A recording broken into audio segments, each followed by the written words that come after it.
Now, lawmakers from 5 counties that are on partial lockdown have asked the government to cushion Kenyans as the aftershocks of the fresh containment measures continue to disrupt Kenyans' lives and livelihoods. The MPs asked the government to establish a lifetime fund to benefit a minimum of 4 million Kenyans.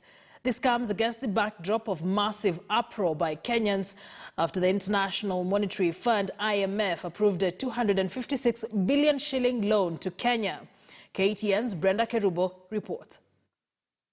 The MPs allied to Deputy President William Ruto have asked the president to be sympathetic to the plight of Kenyans in Nairobi, Machakos, Nakuru, Kiambu and Kajiado counties.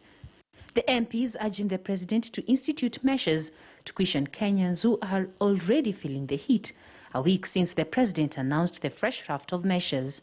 We are cognizant of the devastation caused by the COVID-19 pandemic that has morphed from a health pandemic to what is now a full-blown social and economic crisis, which we are afraid, if not addressed wholesomely, may also lead to a season of political instability. The sentiments coming only a day after the One Kenya Alliance requested the same of the president. We want Kenyans to see hope during these times of the COVID pandemic, during these times of hard economic times. Elsewhere, Kenyans have continued to express their displeasure of the IMF's move to once again grant Kenya a loan, citing increased occurrence of the same. In May 2020, the International Monetary Fund gave the government 80.6 billion shillings to mitigate the effects of the COVID-19 global pandemic. Less than a year later, the fund has approved an additional 255.9 billion shillings. The latest loan is aimed at serving more or less the same purpose, addressing the effects of COVID-19 and, by extension, debt vulnerabilities.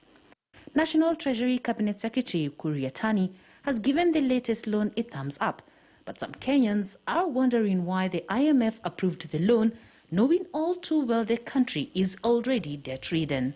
Kukopa hizo sioni kama itatusaidia sababu hizi zingine zimekuja zimesaidia nini? Hakuna kitu kimesaidia. Ile kitu msaada unaweza kutupatia na kutuwekea lockdown na curfew, na hiyo vitu tumezoea. Manake mara ya kwanza ulifanya hivyo ukapata mkopo, pesa zikaibiwa hapa Kemsa. Hii ni mara ya pili umefanya hivyo, umepewa pesa na hizo pesa sisi kama wananchi hatuoni maana yake. On social media, the hashtag Stop Loan in Kenya has been trending for the better part of 2 days. Citizens expressing concerns over the terms of the loan. Others claimed the loans benefit a section of people who have direct access to government contracts, while some believe the tough measures given by IMF, such as increase in taxation, will hurt their pockets. There's even a petition to the IMF to cancel the latest loan to Kenya.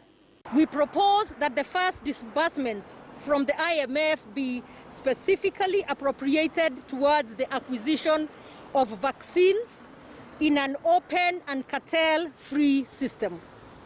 IMF will offer the loan in installments for 3 years. The government will immediately get 33.7 billion shillings and 44.2 billion shillings by 30th June 2021.